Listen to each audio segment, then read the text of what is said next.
Chers élèves de la 4e année terminale, en section maths, section sciences de l'informatique, on va poursuivre le thème interaction onde-matière. On va commencer la partie de la réflexion d'une onde mécanique qui concerne ces deux sections. On va commencer par la situation suivante.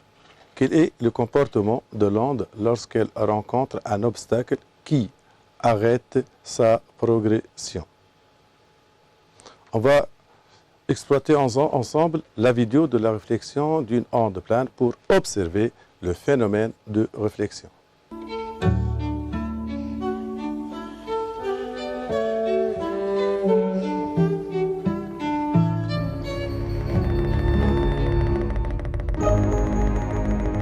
On place un barreau dans la cuve pour observer comment l'onde plane se réfléchit sur un obstacle. Observez le changement de direction des fronts d'onde après la réflexion. Si on trace la droite perpendiculaire à la surface réfléchissante, la direction de propagation de l'onde incidente et la direction de propagation de l'onde réfléchie, on constate que l'angle de réflexion est égal à l'angle d'incidence. On peut aussi constater que la longueur d'onde n'a pas changé après réflexion. Voici une situation avec un autre angle d'incidence. On vérifie toujours bien que l'angle de réflexion est égal à l'angle d'incidence. On va reprendre de nouveau la vidéo pour bien assimiler le phénomène de réflexion.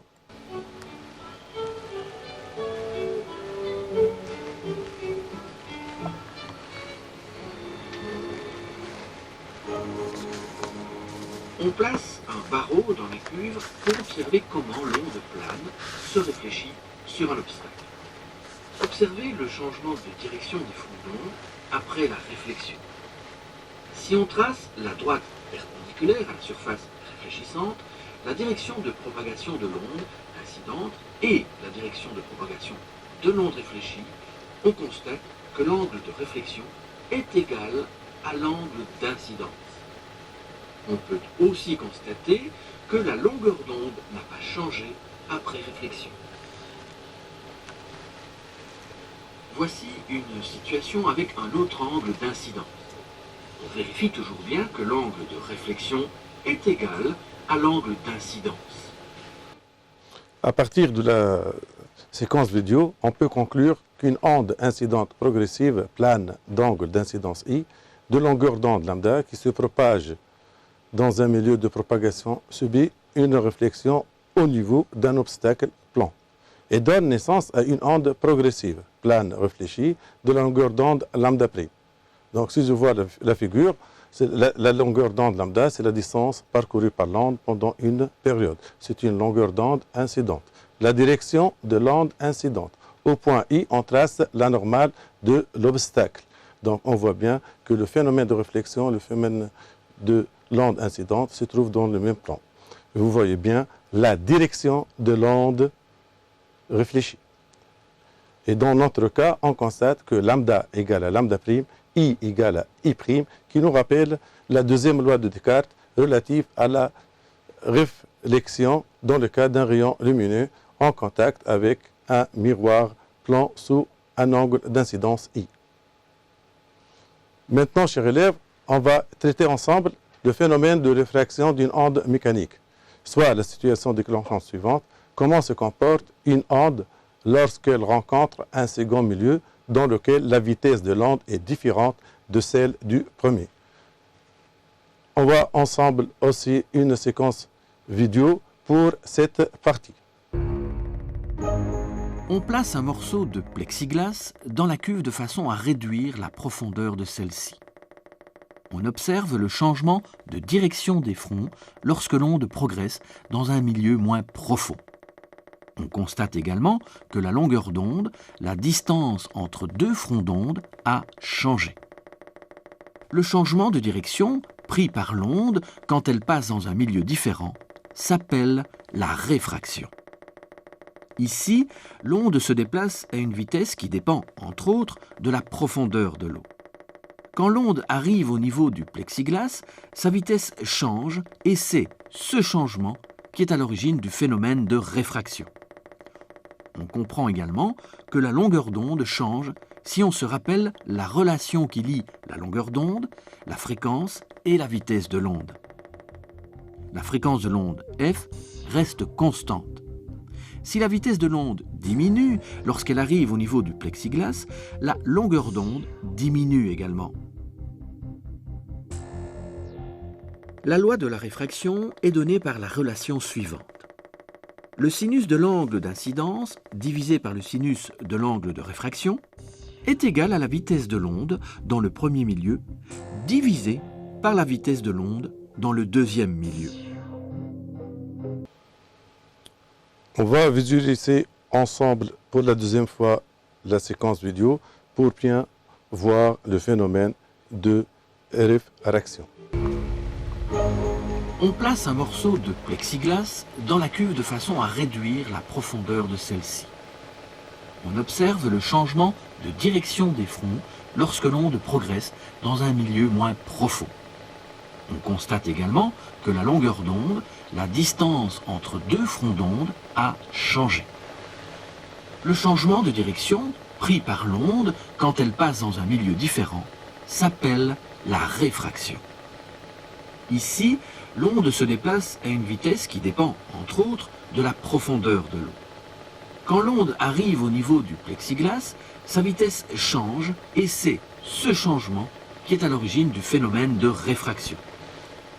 On comprend également que la longueur d'onde change si on se rappelle la relation qui lie la longueur d'onde, la fréquence et la vitesse de l'onde. La fréquence de l'onde f reste constante. Si la vitesse de l'onde diminue lorsqu'elle arrive au niveau du plexiglas, la longueur d'onde diminue également. La loi de la réfraction est donnée par la relation suivante. Le sinus de l'angle d'incidence divisé par le sinus de l'angle de réfraction est égal à la vitesse de l'onde dans le premier milieu divisé par la vitesse de l'onde dans le deuxième milieu. Chers élèves, on va retenir à partir de cette simulation qu'au niveau de la surface de séparation de deux milieux de propagation, l'onde mécanique subit un changement de direction. Voilà le changement de la direction. C'est le sens de mouvement rectiligne de l'onde rectiligne incidente. Changement de direction de propagation, c'est le phénomène de réfraction. La réfraction d'une onde mécanique se fait avec un changement de sa longueur d'onde lambda. Vous voyez que lambda 1 est supérieur à lambda 2. La réfraction d'une onde mécanique est régie par la relation de Descartes suivante, que sinus I sur sinus R est égal à lambda 1 sur lambda 2. Donc, voici la relation suivante, où lambda 1 et lambda 2 représentent respectivement la longueur d'onde incidente et la longueur d'onde réfléchie. I, c'est l'angle incident et R, c'est l'angle réfléchi, qui nous rappelle la deuxième loi de Descartes relative à la réfraction. On va prendre maintenant le cas où I égale à 0, c'est l'angle d'incidence. Qu'observe-t-on? On va exploiter l'animation sur la réfraction d'une onde plane pour observer une onde transmise. Voilà notre phénomène. Donc, vous voyez bien qu'on a un phénomène de diffraction. Donc, si je varie I de 25 à 0, qu'est-ce qu'on constate? On constate que dans le milieu 2, on a une propagation d'une onde rectiligne, mais de longueur d'onde lambda 2 est inférieure à la longueur d'onde lambda 1. Pour quelle raison? Car la vitesse du milieu 2 est inférieure à la vitesse dans le milieu 1. Maintenant, on va étudier ensemble la dispersion qui concerne la section mathématique, la section sciences de l'informatique et la section sciences expérimentales. Petit 1, on va commencer par la dispersion de la lumière blanche. On va exploiter une animation prisme pour observer le phénomène de dispersion de la lumière blanche et la comparer à une lumière monochromatique. On va visualiser cette simulation qui concerne une lumière monochromatique et une lumière blanche. Considérons un rayon lumineux monochromatique arrive sur le prisme, il subit une première réfraction sur la face d'entrée du prisme. Lors du passage de l'air dans le verre, il se rapproche alors de la normale de cette face. Le rayon subit alors une deuxième réfraction sur la face de sortie du prisme lors du passage du verre dans l'air. Cette fois-ci, le rayon diffracté s'éloigne à la normale de cette face. Donc, le faisceau ressort du prisme dévie d'un angle D par rapport au rayon incident. On peut changer la couleur et on obtient le même phénomène. Monochromatique, mono, c'est-à-dire un, ou chromatique, c'est-à-dire couleur. Donc une seule radiation. Si je passe maintenant un faisceau de la lumière blanche, c'est-à-dire une lumière polychromatique. Elle est formée par plusieurs couleurs, c'est-à-dire plusieurs radiations. Arrive sur le prisme chaque radiation de longueur d'onde différente qui constitue la lumière blanche se comporte comme une radiation monochromatique. Et vous voyez bien qu'on obtient sur l'écran les couleurs de l'arc-en-ciel. Donc, toute déviation différente, puisqu'elle possède des fréquences différentes. On conclut que la lumière blanche est ainsi décomposée en fonction de différentes longueurs d'onde de radiation qui la constituent. À chaque longueur d'onde correspond une couleur différente et on obtient ainsi un spectre continu constitué de toutes les couleurs de l'arc-en-ciel. Donc, le rôle du prisme, c'est de décomposer la lumière blanche en plusieurs couleurs, en plusieurs radiations, et ne possèdent pas la même déviation, car n'ont pas la même célérité, V. Donc, qu'est-ce qu'on va retenir? On va retenir que chaque radiation lumineuse monochromatique de fréquence nue est caractérisée par une longueur d'onde dans le vide notée par lambda 0. En pénétrant dans un milieu transparent d'indice n, où la célérité de la lumière est V égale à C sur n, sa longueur d'onde devient lambda égale à V fois T. V fois T avec T, c'est la période, et V, c'est la célérité. Donc, la longueur d'onde lambda, c'est la distance parcourue par l'onde pendant une période, qui est égale aussi à V sur n. Or, l'expression de la vitesse est égale à la célérité de la lumière sur n. Que représente C? C'est la célérité de la lumière et n sur l'indice du milieu transparent. Et on obtient la relation suivante, lambda égale à lambda 0 sur n.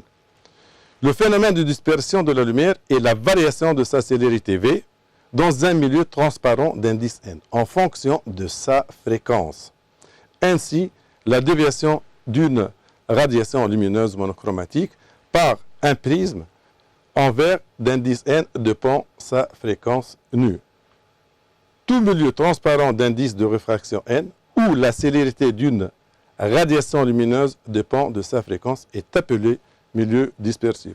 Comme exemple, comme tout à l'heure, on a pris le prisme qui est constitué en verre, donc le verre est un exemple du milieu dispersif. On va passer maintenant ensemble à la dispersion des ondes mécaniques. Si maintenant, chers élèves, on change la fréquence n, soit du milieu 1, soit du milieu 2, qu'est-ce qu'on va observer? Vous voyez bien que la fréquence est égale à 1,18. On constate que la longueur d'onde varie, n'est pas la même.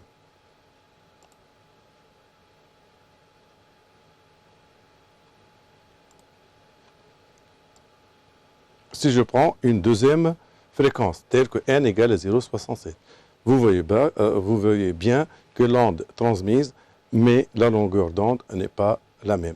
C'est-à-dire que la vitesse dépend de la fréquence, car la longueur d'onde est égale à V sur nu.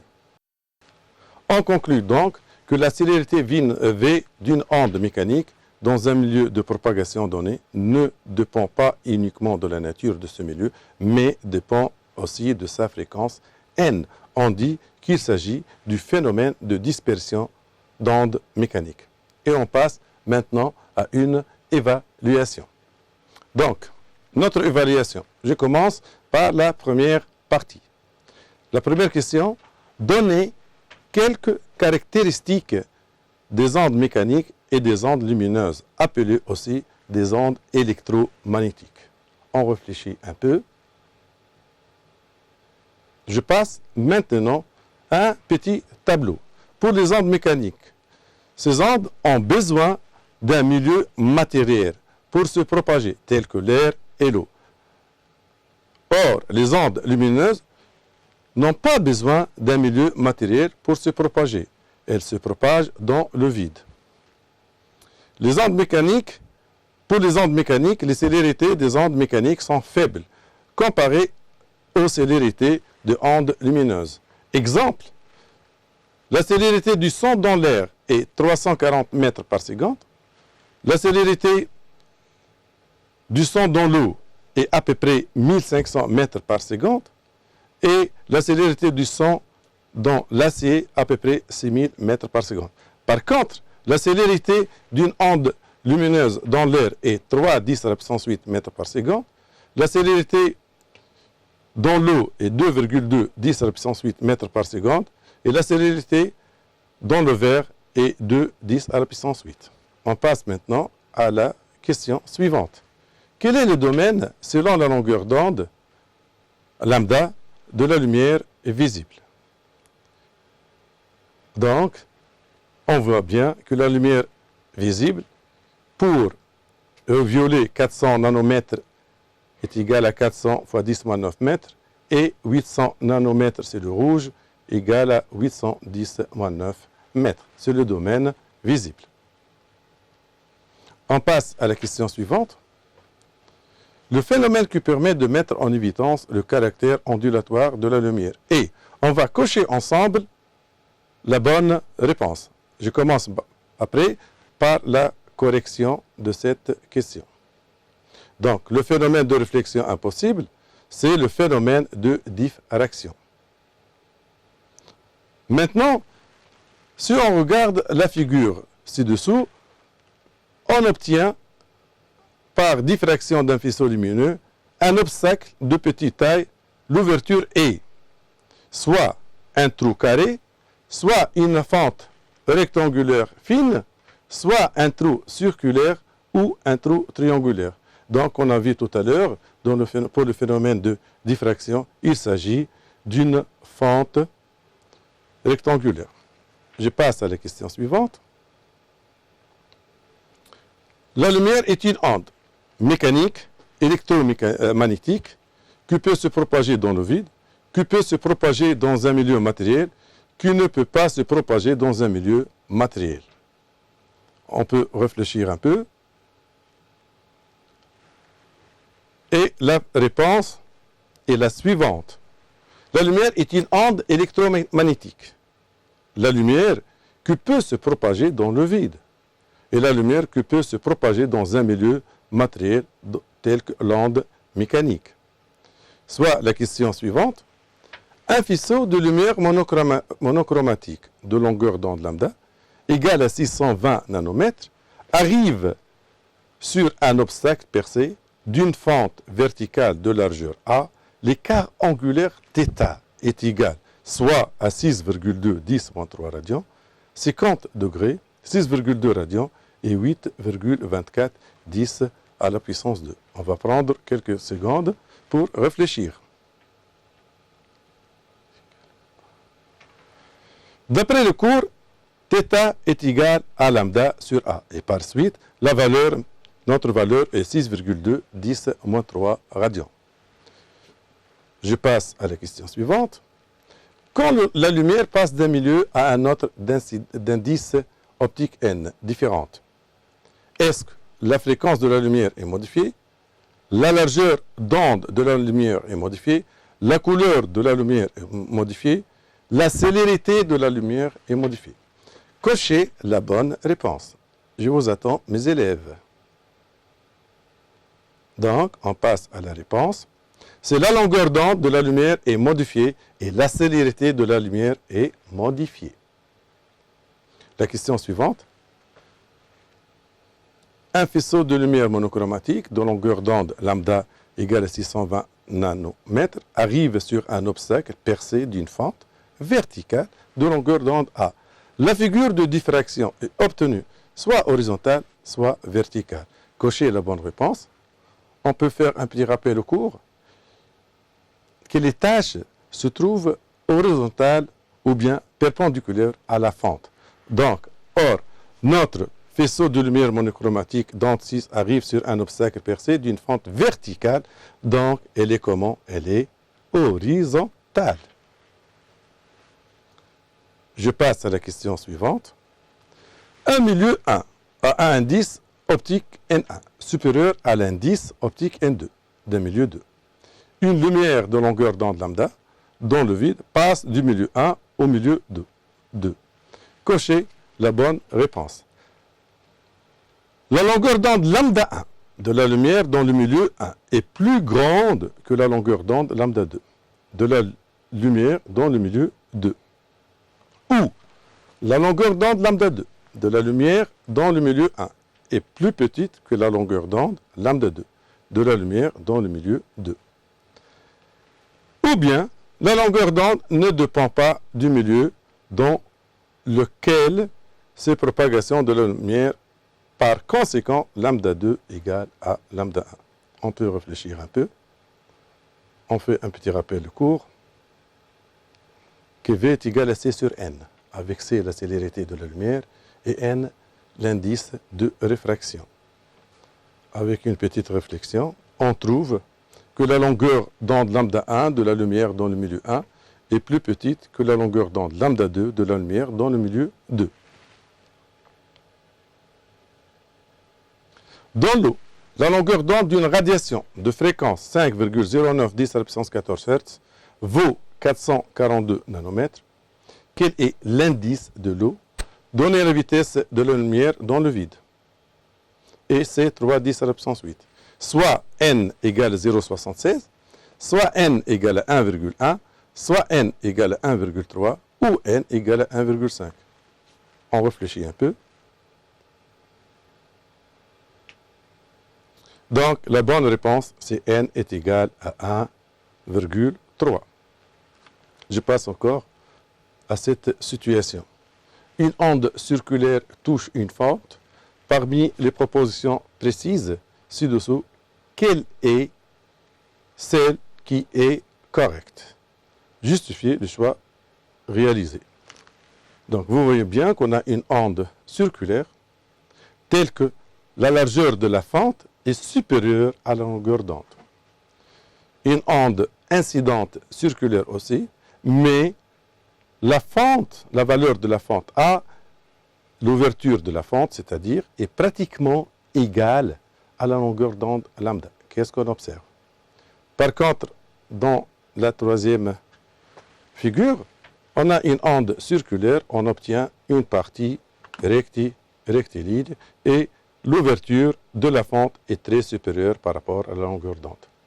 Pour le quatrième cas, l'onde part de la fente est rectiligne. Et la cinquième, de même la fente est de l'ordre de grandeur que la longueur d'onde, on a une partie rectiligne. Notre cours nous dit que le phénomène de diffraction est appréciable à partir de la longueur d'onde à peu près égale à lambda. Donc la réponse est la figure numéro 2. Donc on va traiter une petite partie qui représente une culture scientifique. Vous voyez bien l'émetteur, notre montagne, dont l'épaisseur de la montagne est faible par rapport à la longueur d'onde de l'émetteur, et on obtient le phénomène de diffraction. On va lire ensemble cette partie-là, c'est une partie culturelle. On peut le trouver comme un document scientifique. Les émetteurs radio utilisent plusieurs types d'ondes pour transmettre leur émission à plus ou moins longue distance. Les ondes dont la longueur d'onde est kilomètre, telles que lambda à peu près est égal à 1000 mètres, sont émises par des émetteurs très puissants de plusieurs mégawatts. Elles peuvent parcourir des distances de l'ordre de 1000 km. C'est le choix réalisé par des stations telles que France Inter ou RTL. Ces ondes sont facilement diffractées par des obstacles tels que D est inférieur à lambda, à la surface de la Terre, dont elles suivent la courbure. Les émetteurs en fréquence modulée, FM, utilisent par contre des ondes métriques telles que lambda est à peu près égal à 1 mètre et de l'ordre de quelques mètres. Celles-ci peuvent parcourir quelques dizaines de kilomètres et sont émises par des émetteurs peu puissants de quelques dizaines de watts. Ces ondes sont peu diffractées par les obstacles, car D est supérieur à lambda. Elles se propagent donc en ligne droite, elles ne suivent pas la courbure de la Terre. Elles sont difficilement captées au fond du valet. Et on passe à la dernière question. Notre dernière question. La fente placée dans le cuivre à ondes est remplacée par un obstacle dont nous pouvons faire varier la largeur. Vous voyez bien que notre obstacle est supérieur à la longueur d'onde. De même, par contre, dans cette partie-là, on voit une diffraction. Mais, lorsque la largeur de l'obstacle est plus grande que la longueur d'onde, D supérieur à lambda, les ondes passent de part et d'autre de l'obstacle, mais pas derrière celui-ci. L'obstacle ne diffracte pas les ondes, mais le réfléchit. La largeur de l'obstacle diminue peu à peu.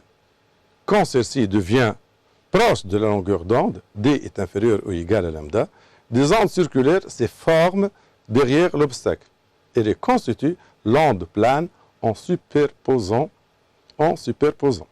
L'obstacle diffracte les ondes. Cette diffraction sera d'autant plus grande que la dimension de l'obstacle est petite par rapport à la longueur d'onde. Donc, pour le phénomène de diffraction, on peut utiliser une fente très fine ou bien un obstacle dont les dimensions sont à peu près égales à la longueur d'onde. Chers élèves, merci de votre attention et bon courage.